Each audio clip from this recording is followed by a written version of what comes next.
Il 10 dicembre parte la nuova riorganizzazione dei dipartimenti dell'ASL 4 Chiavarese. Cambia dunque l'organigramma sulla base delle indicazioni del piano sociosanitario.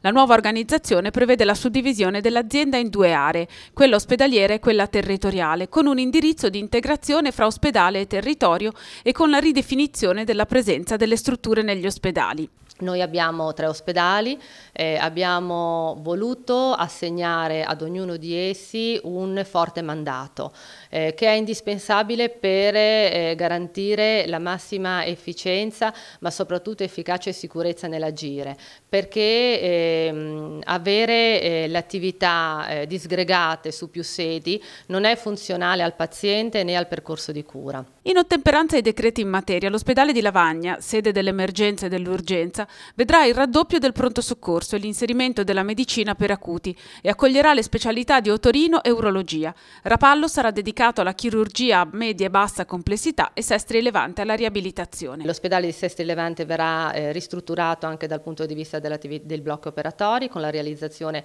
di sale per la chirurgia ambulatoriale, e quindi manterremo in questa sede l'attività dermatologica, che è un'eccellenza a livello regionale perché abbiamo dei numeri veramente significativi e importanti, ma anche tutta l'attività a supporto dell'oncologia che si concretizzerà in questo polo, tutta la terapia del dolore, ma anche la parte bioptica della senologia diagnostica, la senologia clinica, che ha bisogno appunto di questa sala, ma ancora per la broncoscopia, l'attività pneumologica resterà su Sestri Levante, con una medicina di altissimo valore, perché sarà una medicina ad indirizzo oncotoraco ematologico, proprio in virtù del mandato oncologico che abbiamo assegnato a questo ospedale. Ci sono 2 piani vuoti o sottoutilizzati a Sestri Levante? Guardi, è proprio questa la forza del nostro progetto, perché l'ospedale di Sestri Levante vedrà utilizzato interamente i propri spazi in virtù di una riorganizzazione delle attività con ampliamento delle stesse. In particolare il piano sesto ospiterà per intero la riabilitazione motoria e neuromotoria.